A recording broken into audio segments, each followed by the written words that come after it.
Hello guys! Andito kami ngayon sa Korea.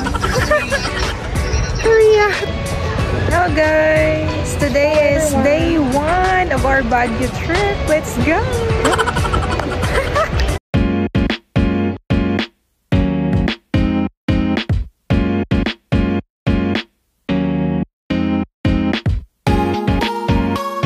Why do I try? Why do I try? Elevator check.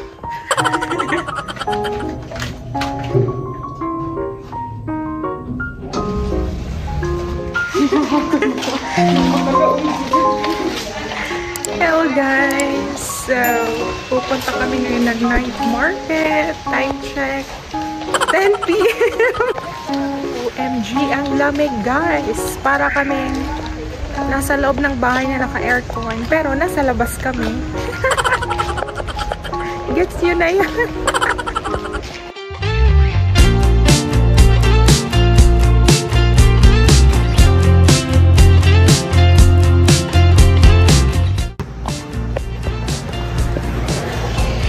We're on our way to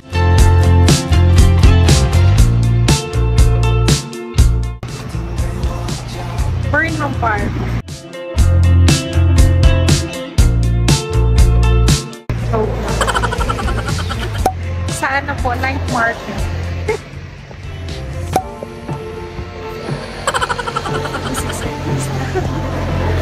We are walking.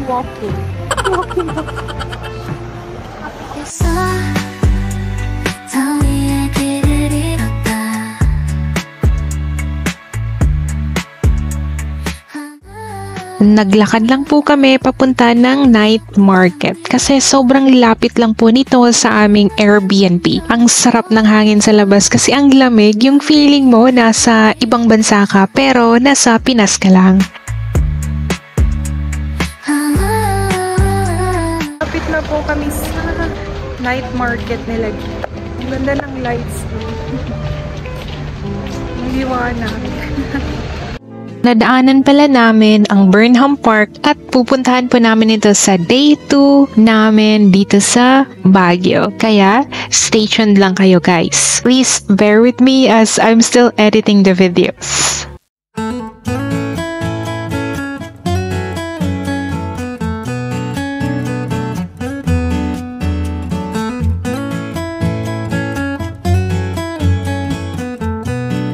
Safe naman po maglakad dito sa gabi at marami po kaming nakasalubong na mga taong pauwi na galing night market. Lapit na sa market night.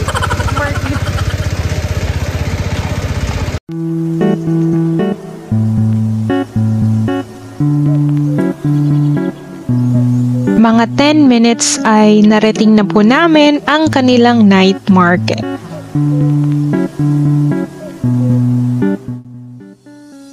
Unang stall pa lang guys, nabudol na kami. Nakuha, diba? Seconds. Alok na sayang.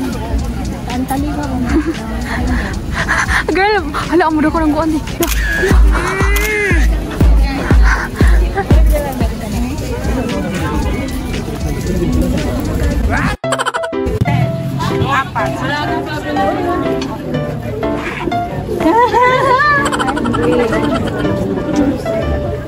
Hindi pa kami nakakalayo guys, ay nabudol ulit kami. Ang salarin, ang duck na hair clip. Nanghingi pala kami ng discount dito sa 4 na hair clip na duck. Ang original na price ay 3 for 100 pero hiningi namin ng 4 for 100. So, 4 for 110 na lang daw, kaya binili na namin para makasabay sa uso kahit medyo late na.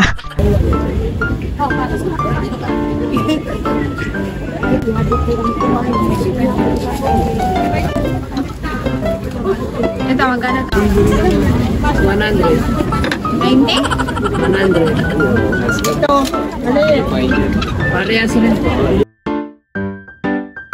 Next budol ay itong kahoy na pang-massage. Sa mga nakapunta na ng Baguio, nabudol din ba kayo? Ay, appear tayo. Comment below kung ano yung mga nabudol nyo. Mali ba yan?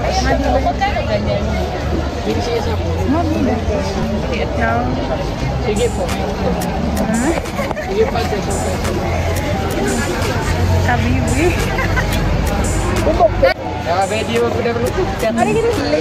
Late kami sa uso. Ngayon pala kami nagkaroon ng hotel.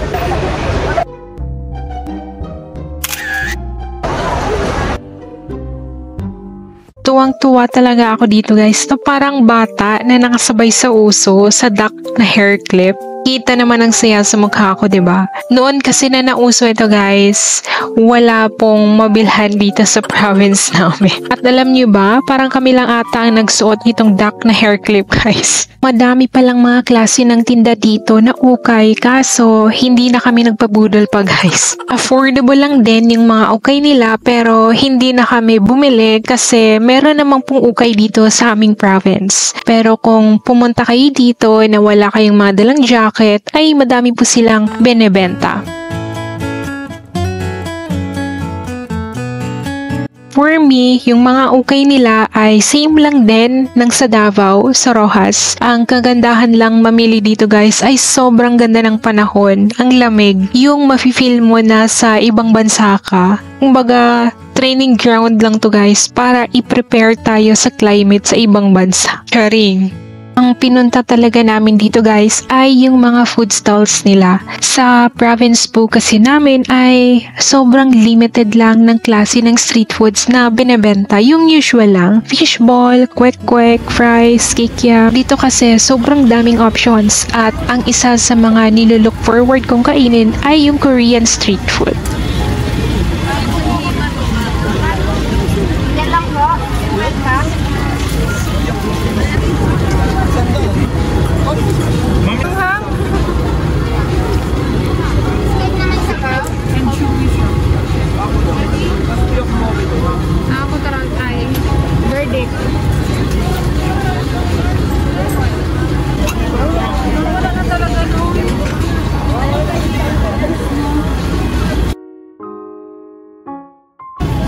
Try natin yung fish cake nila.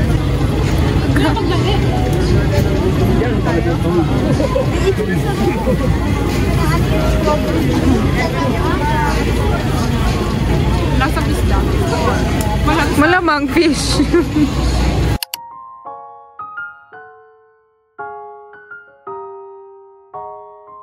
Story time! Mahilig na po talaga ako sa mga Korean food. Na-try ko na po ang fish cake noong nasa Manila pa po ako, kaya sobrang nilook forward ko talaga na tikman ang Korean street food dito.